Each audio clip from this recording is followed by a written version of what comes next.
Presidente da Comissão ISG nebe trata assunto Educação, Juventude, Cultura e Cidadania e o Parlamento Nacional, deputado Armando Lopes Ateten.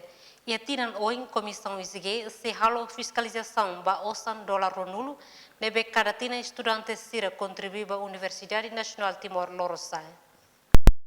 E ao mesmo tempo também convida a Sua Excelência Ministro da Cultura, a me coadar a me focar orçamento caisene $20 por volta de finales kita deve diantara por volta 60.000 letter.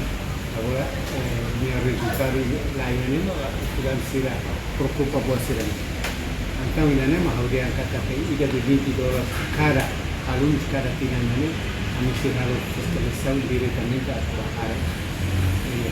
Também me vai reduzir isso que estamos kami encontro e serviço para a Comissão de Governos, vacina ini, remate dia 18. Ini explica kata que relatório claro kata que ne processo ne la dole direita ba financeira mas ne encontro ia conselho mas deve depois transmitir a fale de cidadania la dole direita ba para os estudantes né logo para a cidadania regras